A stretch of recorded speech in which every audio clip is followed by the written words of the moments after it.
Hello, welcome back. We got the motor mounted, right? Motor mounted, welded. Everything's welded. Everything welded. Look at that one. I'm proud of that one. Anyway, measured transom on the boat. It's a 15.5 inch, but we're gonna call it 16 because that's standard transom. From here to here is 5, so we're gonna make 21 inch piece of steel that is 6 inches wide. We're gonna put it mark center. Mark centered already right here. Centered up, weld it on, and then we're gonna put this guy. God, is anybody else like just happy when they get a good set of bearings that just, you know, it makes you happy? Anyway, yeah, let's try and finish this thing off before we gotta drop the kids off. What is all over the lens? Huh? Yeesh. Maybe we should really take this thing apart and clean it. Anyway, that's what we're doing.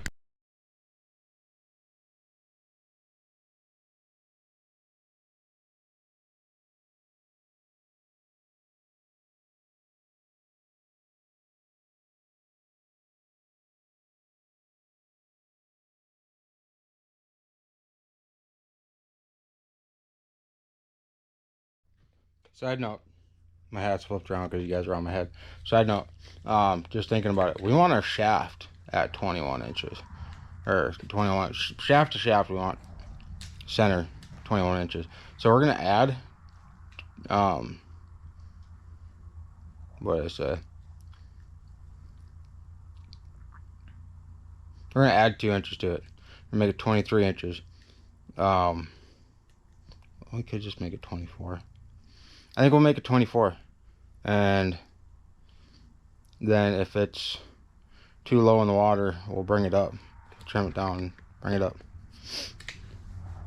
I like that. 21 it is.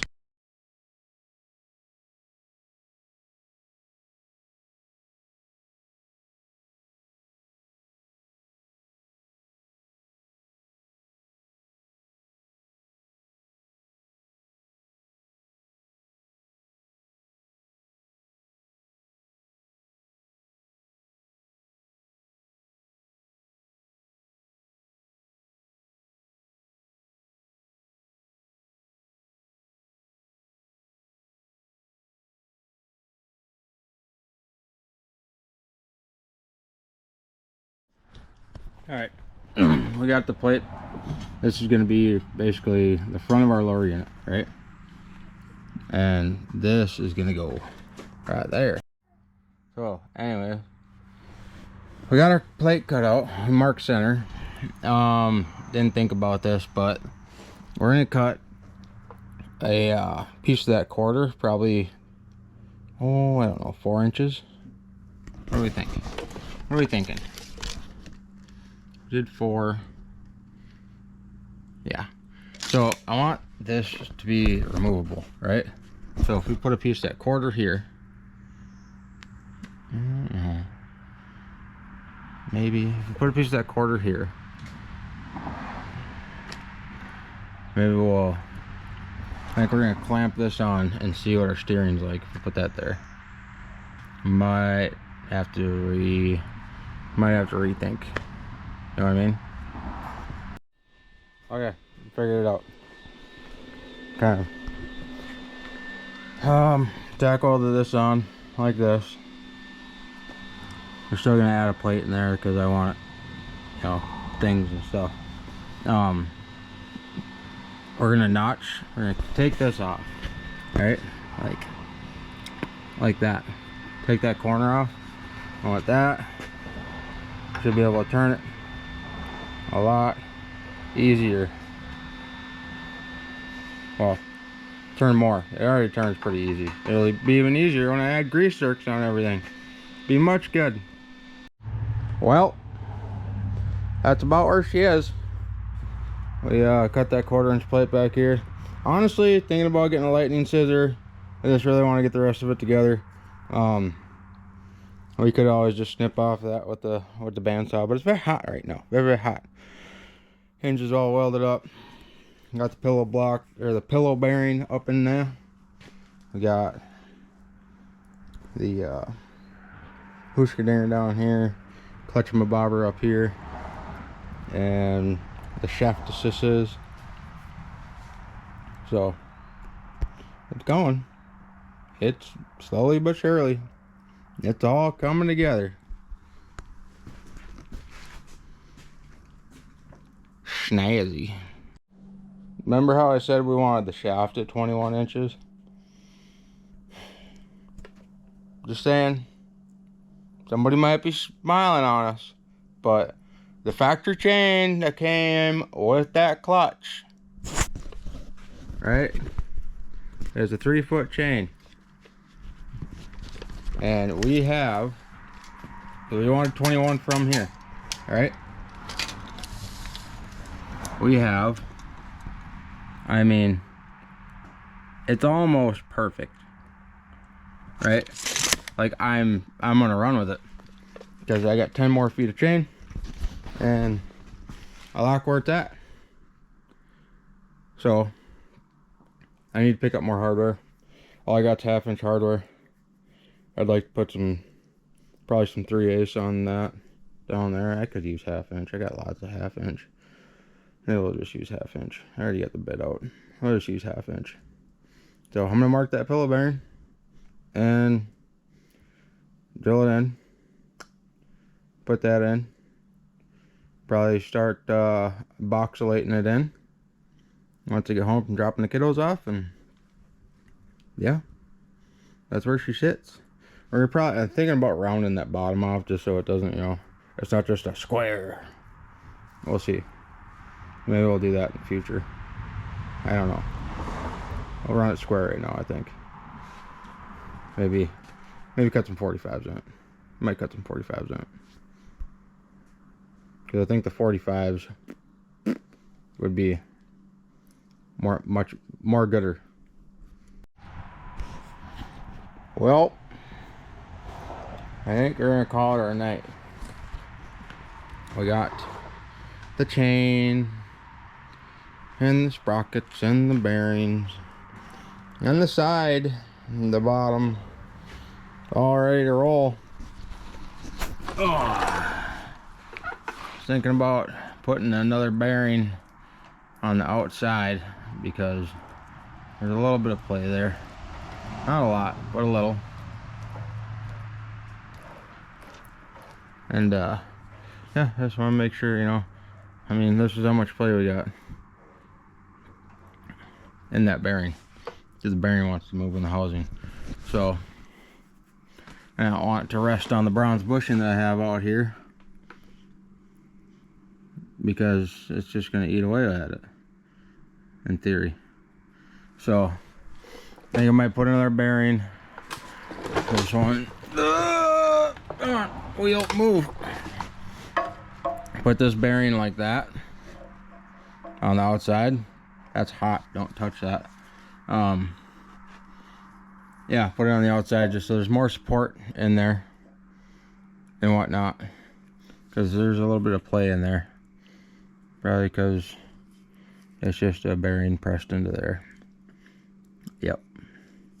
By the way, I bought 90% of this off of Amazon. The only thing I didn't buy off Amazon was the throttle cable, throttle lever, and the motor steel, obviously. You could get a motor. I'm sure you could probably order the steel. So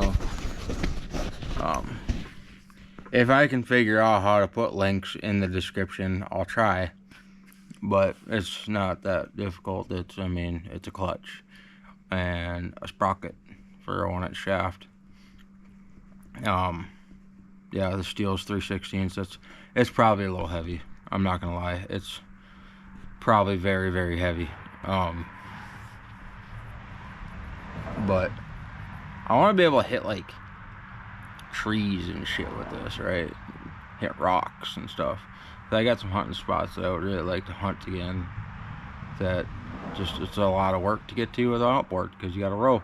So I'm excited to get this thing done. It's 9 o'clock. It's Father's Day. Happy Father's Day to all the fathers out there. And I'm gonna clean up my mess, sweep up the 500 pounds of metal shavings I got in here. And honestly, I think I'll have enough steel to build another one. I really do. So this backside back here, we're gonna take angle and weld it on both sides and then all the way around, so I can put RTV or rubber or make a gasket basically around there, so you can take that off and you can either replace the bearing, replace the chain, whatever, right? So it'll basically, like, when you take the cover off, it'll look like just like that. And then for up here, we're gonna take a cover and make it to where it'll bolt on here, and then it just comes up, covers, bolts to these two here, right? And it goes over. It just sits in there all nice and pretty, because that's what we're gonna do. But yeah, there's the thing and stuff, and it doesn't want to tip over on me anymore. It's very balanced, actually, where the motor's sitting. Very, very balanced. So I think we did good there. It does look violently tall. That's probably because the motor could potentially be down about another 4 or 5 inches, which would make this a lot shorter. But I don't know, we gotta gusset up in here yet, and we gotta trim this down still. There's lots of work. Yeah, I'll work on it after work tomorrow. I'll work on it probably Tuesday, Wednesday, and hopefully we can wrap it up. I gotta figure out how to hook up that electric start. I'm sure it's just positive, negative terminal. So your positive would go probably here, and then your, we'll open it up. We'll see. I'll do some Googling, whatnot. But the electric start's gonna be very nice, I will say that. So yeah, make sure you guys like and subscribe. Okay, I'm gonna try and do decently detailed and show you what I did, and hopefully it works. It should. I mean, it should work, right? It's spinning a prop. Also, I'm gonna order a stainless steel prop because it's gonna be easier for me to do in-house to make a hexagon on that shaft than it is gonna be to taper it down. And I'll be danged if I can find a machinist willing to do that. Also, I gotta pick up a small chunk of pipe for the bronze bushing to fit in. What was that?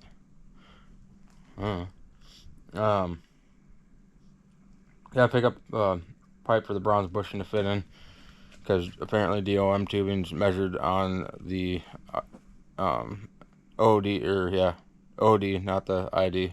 I should have known that, but I didn't even think about it. So used to everything being ID. So yeah, like, subscribe, do things.